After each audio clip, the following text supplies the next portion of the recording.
বিয়ে করেছেন অস্ট্রেলিয়ার প্রধানমন্ত্রী অ্যান্থনি অ্যালবানিজ। অস্ট্রেলিয়ার ক্ষমতায় থেকে কোনো প্রধানমন্ত্রীর প্রথম বিয়ের ঘটনা এটি। শনিবার ব্যক্তিগত এক আয়োজনে দীর্ঘদিনের সঙ্গী জোডি হেইডনের সঙ্গে গাঁটছড়া বাঁধেন ৬২ বছর বয়সী অ্যালবানিজ। গত বছর ভালোবাসা দিবসে হেইডনকে প্রপোজ করেন তিনি। তাই এই বছর তাদের বিয়ের অপেক্ষায় ছিলেন সবাই।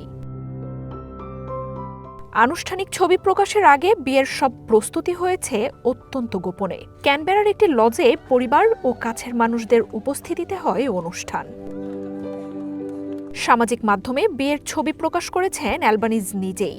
হাসি মুখে ফুল ছড়ানোর রাস্তা দিয়ে হেঁটে আসতে দেখা যায় তাদের। দীর্ঘদিন ধরেই এই যুগলের সম্পর্কের কথা ভেসে বেড়াচ্ছিল। বেশ কিছু অনুষ্ঠানেও একসাথে দেখা গেছে তাদের। নির্বাচনী প্রচারণাতেও অ্যালবানিজের সাথে ছিলেন জোডি হেইডন। সোমবার থেকে শুক্রবার পর্যন্ত অস্ট্রেলিয়াতেই হানিমুনে থাকবেন এই দম্পতি। বিয়ে থেকে হানিমুনের সমস্ত খরচ তারা নিজেরাই বহন করবেন বলে জানিয়েছেন অ্যালবানিজ হেইডন। এর আগে ২০০০ সালে প্রথমবার বিয়ে করেন অ্যালবানিজ।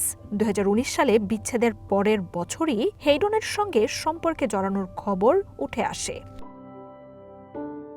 মার্জিয়া উপমা, ওয়ান ইন্টারন্যাশনাল ডেস্ক।